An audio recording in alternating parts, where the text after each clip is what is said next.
小編看了前天發的英國首相訪華的視頻，下面有這麼一條評論，小編深以為然。中國在那段悲慘的時期流失了太多的中國文物，對於暫存在大英博物館的中國文物什麼時候能回家，小編不好說。但有一個好消息要告訴大家，中國外交部已經正式向日本要求無條件歸還18件中國文物。大家好，歡迎來到星球熱點，國家大事從不缺席，輿論場中抽絲剝繭，聚焦獨家中國資訊，點讚訂閱加小鈴鐺，帶你用不一樣的視角讀懂中國故事。1月23日，咱們中國外交部幹了一件前所未有的大事，正式向日本政府遞交外交照會，沒有多餘的客套，沒有模糊的辭令，白紙黑字寫的明明白白，限期6個月，無條件歸還包括唐紅爐景碑在內的18件中國珍貴文物，逾期不還，直接國際法庭見，用法律武器討回公道。可能很多人不清楚，這份外交照會和我們往常看到的外交表態有着本質的區別。以前面對流失文物，咱們或許會用希望日方妥善處理，期待早日實現文物回歸這類措辭，留有餘地表達善意，但這次不一樣，這根本不是協商，而是一份帶有明確法律效力、具備強制執行力的追索令，期限定死在2026年7月23日，意思再直白不過，給你半年時間考慮，要麼乖乖歸還國寶，要麼咱們就走上法理程序，讓全世界都看看日本當年的掠夺行徑到底藏着多少不可告人的心思。消息一出，日本那邊徹底炸了鍋，官方急着辯解，網友吵翻了天。為什麼他們反應會這麼大？說白了，就是做賊心虛。他們比誰都清楚，這份清單裡每一件文物都像一把鋒利的鑰匙，直接就能捅開他們拼命想要尘封、刻意想要遺忘的歷史防盜門，把當年軍國主義的掠奪醜態再次暴露在陽光下。小編先重點說說這份清單裡的核心國寶唐紅爐景碑，它絕不是一塊普通的石頭，更不是日本口中所謂的戰利品，而是鐫刻着中國主權、見證着大唐盛世的活歷史。熟悉歷史的朋友都知道，這塊石碑距今已有1300多年的歷史。公元714年，大唐派遣鴻胪卿崔昕出使漠河，冊封當地地方政權，完成使命後，崔昕在遼東半島今大連旅順黃金山腳下開鑿2口井，立起這塊碑。碑文僅29字，卻清晰記載着赤池節宣勞漠河使鴻胪卿崔昕井2口永為紀唁。開元2年5月18日，實打實證明了中國從唐代起就對東北邊疆地區行使有效主權，是不可辯駁的鐵證。可就是這樣一件國寶，1908年被日軍以日俄戰爭戰利品為幌子非法拆解後，裝船運往日本，秘密藏進皇室建安府，成為了他們掩蓋侵略歷史的私藏品。小編覺得日本的心思從來都不簡單，他們多年來一直鼓吹內亞史觀，妄圖把中國邊疆歷史從中華文明中割裂出去，否認中國對邊疆地區的主權。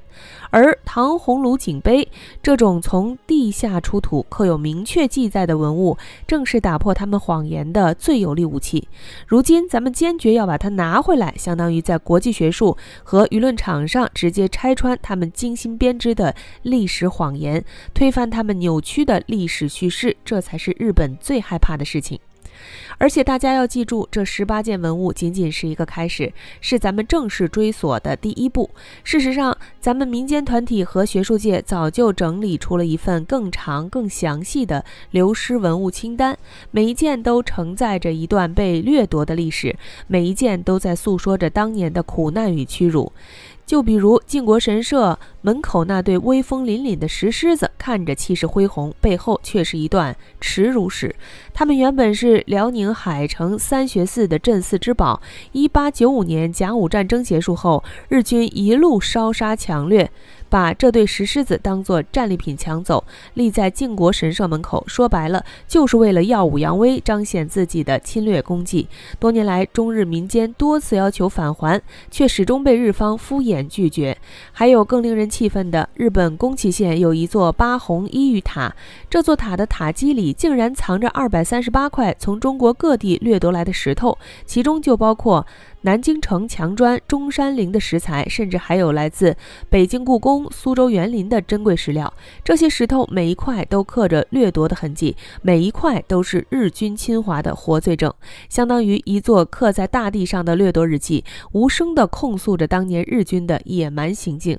而日本卻一直刻意回避，從不提及這些石材的真實來源。可能有人會問，以前咱們為什麼不這樣強硬追索？只能說不是中國不想，而是條件不允許。過去咱們面對流失文物，只能口頭抗議，發出呼籲，沒有足夠的法理支撐，也沒有足夠的實力後盾。日方就是抓住這一點，才敢一直裝傻充愣，敷衍了事，甚至公然否認掠奪事實。但現在時代不一樣了，咱們有了足夠的底氣和實力，更有了明確的法理依據，再也不用看任何人的臉色。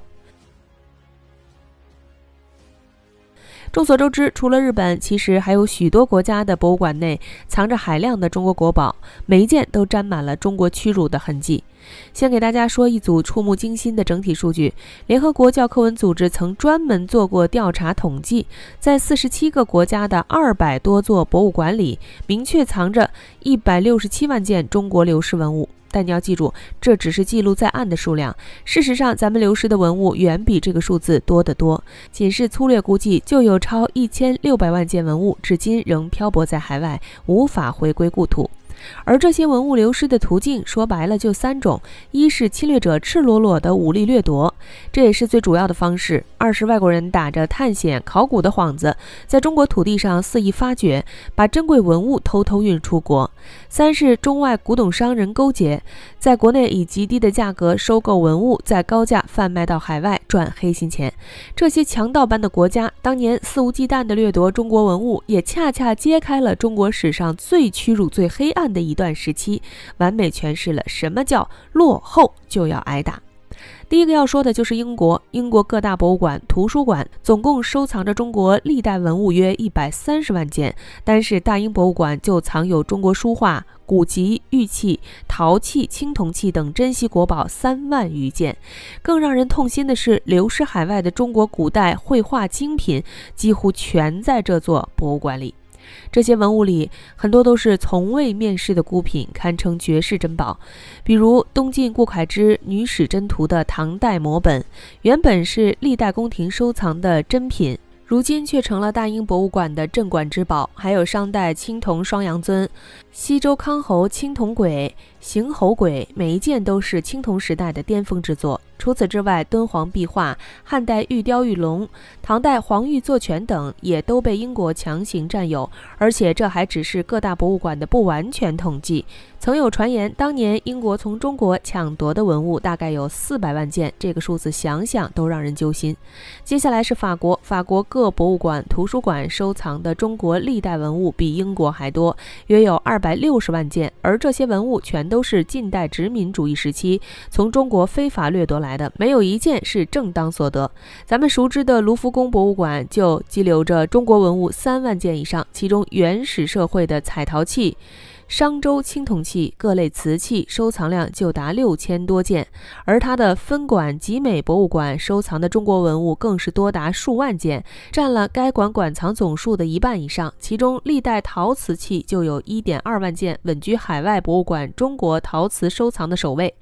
除此之外，巴黎等市立博物馆收藏的中國文物數量也和盧浮宮不相上下。更值得一提的是，法國國立圖書館還藏有1萬多件敦煌文物，包括北魏的绢寫本、隋唐的金写本、唐代的絲绣本，還有圆明園的40景詩绢本等。其中敦煌書畫的3種唐拓本都是孤品，堪稱稀世珍寶，至今無法回歸。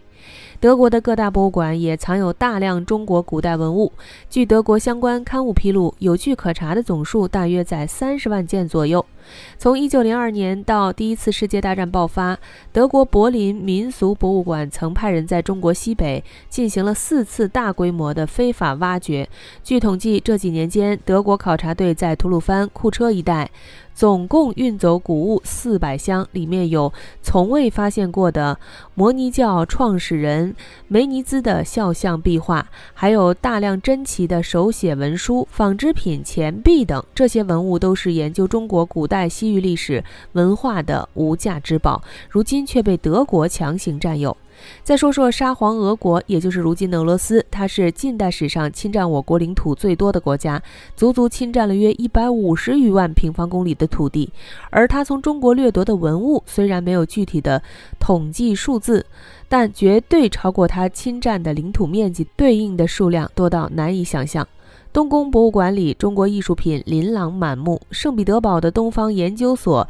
藏品目錄裡，不僅有來自圓明園和故宮的明清時期文物，還有更為珍貴的1.2萬件敦煌遺書。這個藏量位居世界第2，僅次於中國本土。還有加拿大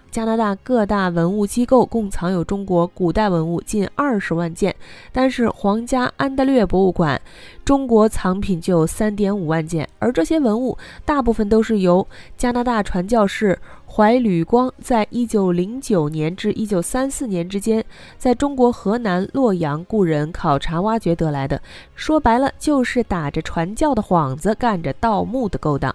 最後說說美國，近幾十年來流入美國的中國文物大約有230万件，其中20多萬件精品被美國各大博物馆收藏。和英法日俄等国家不同，美国博物馆收藏的中国文物大多数都是最近20年左右通过境外走私非法所得。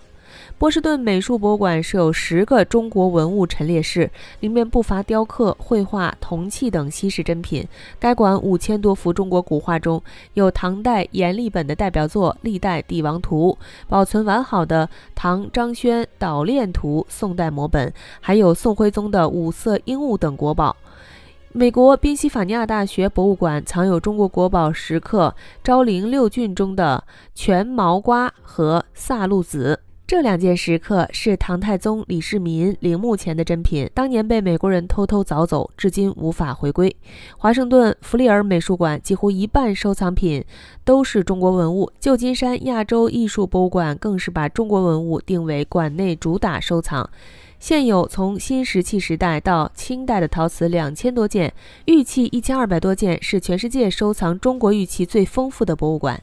以上這些還只是流失海外有據可查的中國文物的一部分，世界上還有很多國家都藏着咱們中國的瑰寶，這些文物是中華文明的載體，是咱們祖先留下的寶貴財富，卻因為當年的落後，被列強肆意掠奪、肆意踐踏，漂泊海外，無法回歸故土。